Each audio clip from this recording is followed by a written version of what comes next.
हाँ जी students, first lecture में अभी सुबह आपको ये बताया था किस तरह से सिंबल लेने हैं। क्लियर होंगे आई थिंक। ठीक है, एक बार क्विक रिवीजन अगर करना चाहो, कन्वर्जिंग यानी कॉनकेव मिरर के अंदर u की वैल्यू, v की वैल्यू और f की वैल्यू क्या होती हैं u की वैल्यू, f की वैल्यू, और फॉर्मूला वो ये रहा। ठीक है, इसके बाद ऑब्जेक्ट रखने हैं। अगर लेफ़्ट में तो वैल्यू आएगी नेगेटिव, अगर ऑब्जेक्ट रखने हैं लेफ़्ट में तो वैल्यू आएगी u की नेगेटिव। फोकस जोन सा यूज़ हो रहा है उसके अकॉर्डिंग अगर लेफ़्ट का यूज़ हो रहा है तो नेगेटिव।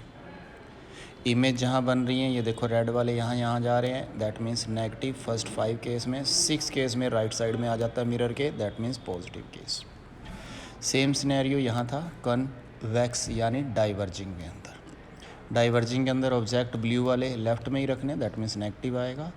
फोकस राइट वाला ही यूज़ होना है, दैट मीन्स पॉजिटिव आएगा। और v का वैल्यू पॉजिटिव, क्योंकि वर्चुअल और इरेक्ट इमेज बनती है। क्लियर है।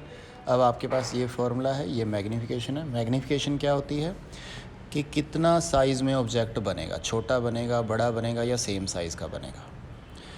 फॉर्मूला होता है -v/u या h'/h। h' क्या होता है? हाइट इमेज की, हाइट ऑफ इमेज क्या है, और h क्या होता है? हाइट ऑफ ऑब्जेक्ट, ऑब्जेक्ट की हाइट क्या है। तो फॉर्मूला ये यूज़ करना है। यहाँ पर u और v की वैल्यू डालो या h' और h की वैल्यू डालो। हाइट्स हैं ये इमेज की और ऑब्जेक्ट की। अगर ये सोल्व करने पर 1 आता है, दैट मीन्स सेम साइज़ की इमेज बन रही है। अगर ये लेस देन 1 आ रहा है, m का वैल्यू जैसे 0.2 आ रहा है, दैट मीन्स वो छोटे साइज़ की बनेगी इमेज। अगर 1 से ज़्यादा आ रहा है, 2.5 आ रहा है, 3 आ रहा है, दैट मीन्स लार्ज साइज़ की इमेज बनेगी। ये सारा कुछ अब हम चेक करेंगे न्यूमेरिकल्स में। न्यूमेरिकल्स पे जाने से पहले एक हल्का सा छोटा सा इम्पोर्टेंट टॉपिक कि इनके यूजेस एक्चुअल में और कहाँ कहाँ होते हैं।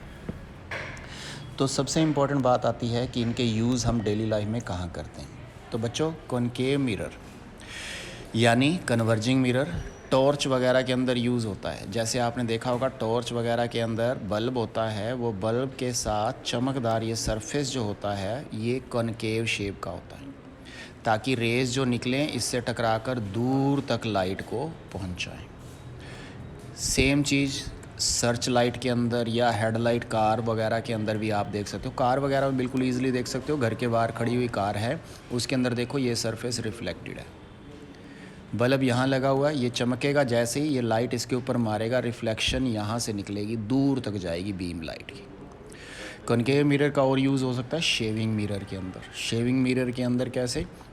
मुंह का थोड़ा सा साइज़ बड़ा करके दिखा देता है, जिससे अच्छे ढंग से शेव वगैरह पार्लर वगैरह के अंदर यूज़ हो जाता है। डेंटिस्ट यूज़ करते हैं, यानी दांतों के डॉक्टर भी इस कॉनकेव को यूज़ करते हैं, ताकि छोटी चीज़ को थोड़ा बड़ा करके देखा जाएगा।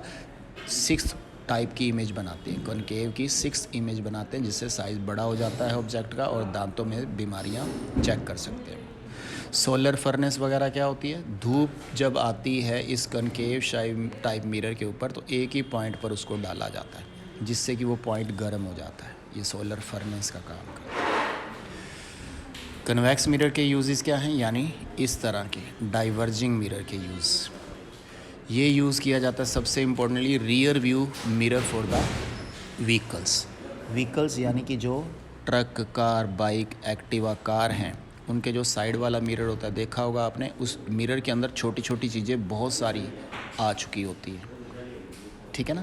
Car, truck, jeep, cycle, rickshaw, पैदल, सारे बंदों की फ़ोटो इस मिरर के अंदर आ रही होती है, और सीधे सीधे और छोटे छोटे आ रहे होते हैं।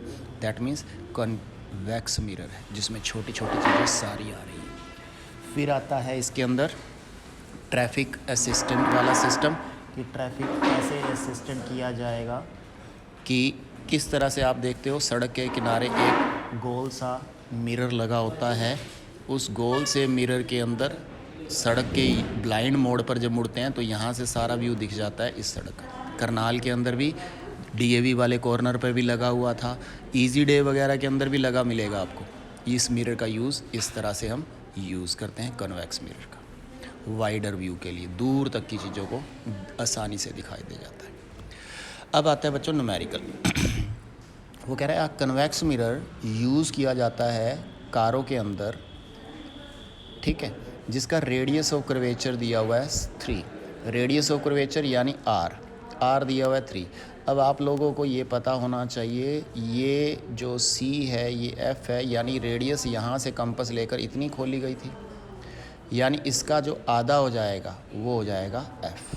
ये फोकल लेंथ क्या हो जाएगी इस रेडियस ऑफ कर्वेचर की हाफ, यानी 3/2 यानी 1.5। अब क्योंकि मिरर है कन्वेक्स मिरर है, एफ़ की वैल्यू क्या आएगी पॉजिटिव, तो चुपचाप इसके आगे प्लस का साइन लगा देना है, 3/2 यानी 1.5। वो कह रहा है इसके अंदर जो रेडियस ऑफ कर्वेचर है वो 3 है। If a bus is located at 5 metre from this mirror, वो कह रहा है यहाँ से जो बस रखी हुई है, ऑब्जेक्ट रखा हुआ है 5 मीटर दूर है, तो चुपचाप यू के आगे माइनस लगा देंगे, क्योंकि ऑब्जेक्ट की बात हो रही है। ऑब्जेक्ट रखा हुआ 5 मीटर, तो u की वैल्यू 5 मीटर, आगे नेगेटिव लेना ही लेना है, क्योंकि u हमेशा नेगेटिव ही आएगा, तो u नेगेटिव आ गया, f पॉजिटिव आ गया। अब वो कह रहा है कि ये बताओ फाइंड द पोजीशन, यानी v की वैल्यू क्या होएगी, कहाँ रखेगी इमेज, नेचर कैसा होगा, छोटी इमेज होएगी बड़ी इमेज होएगी, और कितनी छोटी या बड़ी होने वाली है। तो सबसे पहले u और f दिया हुआ है आपको, फॉर्मूला ये लगाया, यहाँ से v की वैल्यू निकालेंगे, 1/v क्या होएगा 1/f माइनस 1/u, तो वैल्यू रखी f और u की, यहाँ से आपके पास v आ गया 15/3 यानी 1.5 मीटर, यानी जो इमेज बन रही है वो 1.5 मीटर दूर बन रही है। क्लियर है। अब देखते हैं 1.1 मीटर दूर बन रही है, और मिरर कौन सा है कन्वेक्स मिरर है, that means virtual and erect image बनेगी। वर्चुअल और इरेक्ट का मतलब है ये आपकी नेचर आ गई। अब साइज़ क्या है, मैग्नीफिकेशन का फॉर्मूला -v/u, -v ये रहा, u की वैल्यू ये रही -5, दोनों की वैल्यू रखी, माइनस से माइनस कट गया, तो m आया 0.2 यानी 1 से छोटा है, इसका मतलब स्मॉल साइज़ की वैल्यू। और वैसे ही पता होना चाहिए कन्वेक्स मिरर के अंदर छोटे ही साइज़ की इमेज बनती है। अब देखिए आगे एक नेक्स्ट न्यूमेरिकल, वो कह रहा है एन ऑब्जेक्ट 4 सेंटीमीटर इन